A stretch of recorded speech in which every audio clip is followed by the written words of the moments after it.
মুর্শিদাবাদের সুতি এক ব্লকের নূরপুর গ্রাম পঞ্চায়েতের প্রধান পদে বড়সড় পরিবর্তন হলো। বৃহস্পতিবার অনুষ্ঠিত ভোটাভুটিতে 15-11 ব্যবধানে নতুন প্রধান নির্বাচিত হলেন বুনি খাতুন। আগের প্রধান শেখ আব্দুল্লাহকে অনাস্থা প্রস্তাবের মাধ্যমে অপসারণের পরই নতুন প্রধান নির্বাচনের প্রক্রিয়া শুরু হয়। নূরপুর গ্রাম পঞ্চায়েতে মোট 29 জন সদস্য ছিলেন, তাদের মধ্যে একজন সদস্যের মৃত্যু হওয়ায় বর্তমানে সদস্য সংখ্যা দাঁড়ায় 28 জনে। এদিনে ভোটাভুটিতে আরও 2 জন সদস্য অংশগ্রহণ করেননি, ফলে মোট 26 জন সদস্য ভোটদানে অংশ নেন। ভোটাভুটিতে বনি খাতুনের পক্ষে 15টি ভোট পড়ে এবং তার বিপক্ষে পড়ে 11টি ভোট।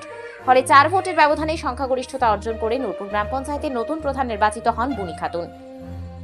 এর আগে শেখ আব্দুল্লাহর বিরুদ্ধে অনাস্থা প্রস্তাব আনা হয়। অনাস্থা ভোটে তিনি প্রধানের পদ থেকে অপসারিত হওয়ার পর বৃহস্পতিবার নতুন প্রধান নির্বাচনের জন্য ভোটাভুটি অনুষ্ঠিত হয়। এদিন সুতি থানার পুলিশ এবং কেন্দ্রীয় বাহিনীর উপস্থিতিতে সম্পূর্ণ ভোট প্রক্রিয়া সম্পন্ন হয়।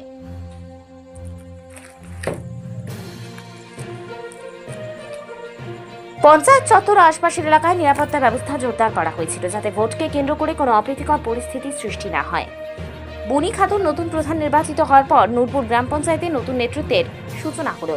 আগামী দিনে তার নেতৃত্বে এলাকায় উন্নয়নমূলক কাজ, সাধারণ মানুষের বিভিন্ন সমস্যা এবং সরকারি পরিষেবা আরও কার্যকরভাবে পৌঁছে দেওয়ার দিকে নজর রাখবে বলে মনে করছেন স্থানীয়রা। প্রধান পদে এই পরিবর্তনকে ঘিরে স্থানীয় রাজনৈতিক মহলে শুরু হয়েছে জোর আলোচনা। নতুন প্রধানের নেতৃত্বে নূরপুর গ্রাম পঞ্চায়েতের কাজকর্ম এখন কোন পথে এগোয়, সেদিকেই নজর রয়েছে এলাকার বাসিন্দা ও রাজনৈতিক মহলের। আচ্ছা, কি প্রোগ্রাম ছিল আপনাদের অঞ্চলে? প্রধান গঠন ছিল কেমন ফলাফল ছিল? ভালো। 15 আমার পক্ষে 15 আর বিরোধীর পক্ষে 11। কেমন লাগছে প্রধান হয়ে? ভালো লাগছে। জনগণের জন্য কাজ কি করবেন ভাবছেন? এই জয় শুধু আমার জন্য নয়, সবাই।